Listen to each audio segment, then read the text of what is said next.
इस कहानी को शुरू करने से पहले तमाम नए आने वाले दोस्तों से गुजारिश है कि हमारे चैनल को सब्सक्राइब कर दें और बेल के निशान को प्रेस कर दें ताकि हमारी हर नई आने वाली स्टोरी आप तक आसानी से पहुंचती रहे।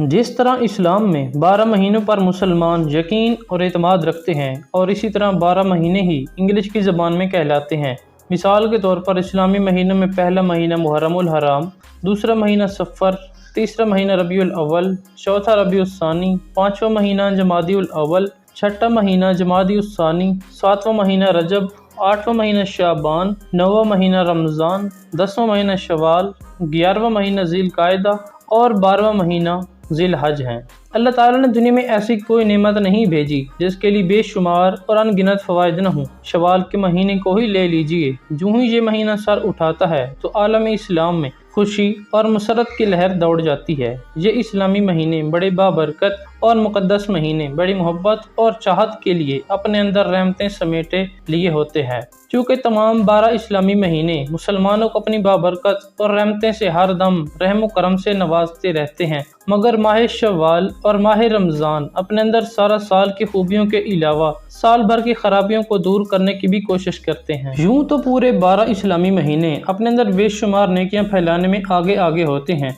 मगर माह शव्वाल और माह रमज़ान अल मुबारक पाकीज़ा और सेहतमंद लोगों के लिए ख़ास तौर पर खुशियों का बायस बनते हैं। इस तरह बाकी 12 महीने अगरचे अल्लाह ताला की खुशनुदी के लिए होते हैं, मगर माह रमज़ान में तमाम आलम इस्लाम के पुरजोश मुसलमान लोग इसलिए अल्लाह ताला की ज़्यादा से ज़्यादा इबादत करते हैं कि अल्लाह ताला खुश होकर उन पर अपनी रहमत नाजिल फरमाए और उनके 11 महीने भी इसी तरह ही खुदावंद करीम की हम्दो सना में गुजरें ताकि मुसलमानों की बख्शिश का सामान पैदा हो सके। अगरचे बाकी 10 इस्लामी महीने भी अपने अंदर लाजवाब और बेमिसाल नेकियां फैलाकर अपने अल्लाह और रसूल अकरम को खुश और राज़ी करते हैं। तो दोस्तों, इस वीडियो में 12 इस्लामी महीनों का मुख्तसर जिक्र किया गया है। जिस तरह माह शव्वाल, माह रमज़ान की अपनी और ही अलग बात है, मगर इन दोनों महीनों को याद रखने और इनकी आमद का इंतज़ार करना और इबादत गुजार बंदा बनकर रहना ही अज़मत है।